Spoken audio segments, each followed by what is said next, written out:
ପିଲାମାନେ ରାତି ବହୁତ ହେଲାଣି। ଓହୋ ତମେ ମାନେ ପରା ଶୋଇବାକୁ ଯିବ, ସେଇଥିପାଇଁ ନାନା ବାଇଆ ପାଖକୁ ଆସିଛ ଗପ ଶୁଣିବା ପାଇଁ। ପୁଣି ଆମ ଓଡ଼ିଶାର ଲୋକ କଥା, ଲୋକ ସାହିତ୍ୟ ବିଷୟରେ, ଲୋକ ପରମ୍ପରା ଆଉ ଲୋକ ଗୀତ ନୃତ୍ୟ ସବୁ ବିଷୟରେ। ହେଲେ ପିଲା ଗୋଟାଏ କଥା ତମକୁ କହୁଛି, ମୋ କଥା ଯେ ସବୁ ସତ ଏକଥା କେବେ ଭାବିବନି। ତମମାନଙ୍କ ମନକୁ ଖୁସି କରିବା ପାଇଁ ମୁଁ ଶୁଣିଥିବା ମୋ ବାପା ଅଜା ଅମଳର କଥାକୁ କହିବି, ତା ସହିତ ତମମାନଙ୍କୁ ଟିକେ ଭଲ ଲାଗିବା ପାଇଁ, ମଜା ଲାଗିବା ପାଇଁ ଆଉ ନିଆରା ଢଙ୍ଗରେ କହିବା ପାଇଁ ଯଦି କେତେବେଳେ ଇଚ୍ଛା ହେବ ତାହେଲେ ମୋର ମନରୁ ପଦେ ଅଧେ ପଦ ଯୋଡ଼ିଦେବି। ଆଉ ତମେ ମୋତେ କଥା ଦିଅ, ମୋ କଥାକୁ ସତ ବୋଲି ଭାବି କେବେ କାହା ସହିତ ଯୁକ୍ତି କରିବନି।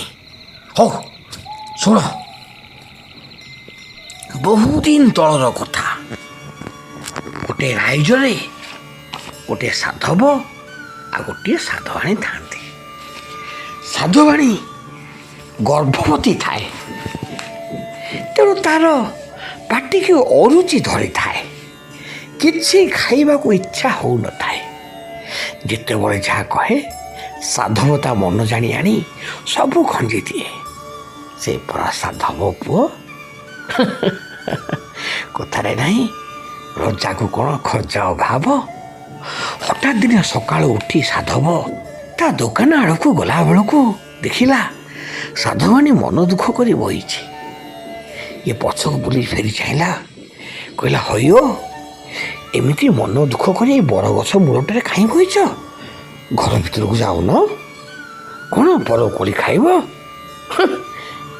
ଏବେ ତ ବରକୋଳି କଷି ଧରିଛି, ଆଉ ଶୀତ ଦିନ ଆସୁ ବରକୋଳି ହେଲେ ଖାଇବନି?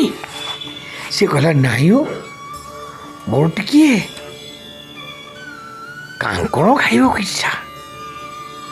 ଏ କହିଲା କାଙ୍କଣ? ହଉ, ଏଇ ଗୋଟାଏ କଥା ତମେ ଆ ପାଇଁ ମନ ଦୁଃଖ କରି ବସିଛ? ସେ ସେଠୁ କହିଲା, ଶୀତ ଦିନ ତ ଏବେ ନୂଆ ନୂଆ ଆରମ୍ଭ ହେଉଛି, ଏବେ ବରକୋଳି ଫଳିବା କଥା, ହଠାତ୍ ମୁଁ ଏ ଅଦିନରେ କାଙ୍କଣ କୁଆଡ଼ୁ ଆଣିବି? ହଉ ଠିକ୍ ଅଛି। ସାଧବ କିନ୍ତୁ ତା ସ୍ତ୍ରୀ କଥା ରଖିବାକୁ ଯାଇ କେତେ ଗାଁ ଗଣ୍ଡାକୁ ମଣିଷ ପଠେଇଲା। ଫଳ ତ ଦୂରର କଥା, ଗୋଟାଏ ପତ୍ର ମଧ୍ୟ କେଉଁଠି ଦେଖିବାକୁ ମିଳିଲାନି। ସାଧବ କେତେ ବାଡ଼ି ବଗିଚା ବୁଲି ବୁଲି ନିଜେ ଦିନେ ଗୋଟାଏ ଅଗନା ଅଗନି ବନସ୍ଥ ଭିତରକୁ ଗଲା। ହଠାତ୍ ଗୋଟିଏ ଦେଖିଲା ବିରାଟ ବଡ଼ ପଦୁମ ପୋଖରୀ। ବଡ଼ ପୋଖରୀ ଦେଖି ଖୁସି ହେଇଗଲା, କହିଲା ଯାଉଛି ଯିବି, ଏଇ ପୋଖରୀରୁ ମୁଣ୍ଡିଏ ପାଣି ପିଇକି ଶୋଷ ମୁଣ୍ଟେଇବି। ସିଏ ସେଠୁ ପୋଖରୀ ପାଖକୁ ଗଲା। ହଠାତ୍ ଚମକି ପଡ଼ିଲା, ବିରାଟ ପୋଖରୀ, ଚାରିପଟ ଉଚ୍ଚ ହୁଡ଼ା, ହୁଡ଼ାରେ ବେତ, ବିଛୁଆତି, ଶଗଡ଼ ବାଡ଼ୁଆ, କଇଥ, କିରିକିରିକା ବଣ, ଉଇହୁଙ୍କା ପଣ ପଣ, ଗୋଟେ ଘଞ୍ଚ ଜାମୁ ଗଛରେ ଅନ୍ଧାରିଆ, ଆଗ ପାଖ ବର ଗଛରେ ନିର୍ମୂଳି ଲଟି ମାଡ଼ି ଭଳି ଡାଳରୁ ଗୁଚ୍ଛା ଗୁଚ୍ଛା ତଳକୁ ଝୁଲି ପଡ଼ିଛି ଦେଶୀ କାଙ୍କଣ। କୂଳ ପାଖରେ ଖୋଜି ଖୋଜି ବୁଲୁ ବୁଲୁ ଏ କାଙ୍କଣ ଗଛ ଦେଖି ସେ ଚମକି ପଡ଼ିଲା। ଗଛରେ ଫୁଲ ଧରିଛି, ଫଳ ତ ପୁରା ନଦୀ ହେଇଯାଇଛି। ସାଧବ ଖୁସି ହେଇ ଦୁଇ ହାତରେ ମନ ଇଚ୍ଛା ତୋଳିଲା। ତୋଳି ତୋଳି କହିଲା, ସାଧବାଣୀ, ପାଟିର ଅରୁଚି ମାରିବା ପାଇଁ ତୋ ସାଧବ ତୋ ପାଇଁ କାଙ୍କଣ ନେଇକି ଯାଉଥିଲ, କାଙ୍କଣ।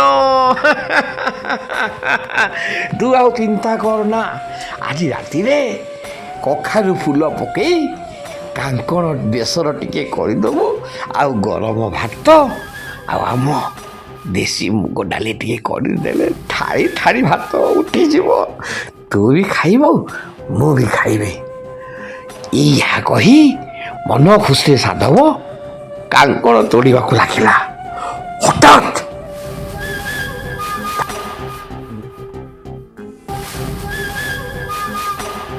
ତାକୁ ଲାଗିଲା ତା ପାଦ କିଏ ଜଣେ କାମୁଡ଼ି ଧରିଛି। ଚମକି ପଡ଼ି ଦେଖିଲା ବେଳକୁ ଗୋଟାଏ କିମ୍ସ ତା ବାଜୁକୁ ମାଡ଼ି ବସିଛି।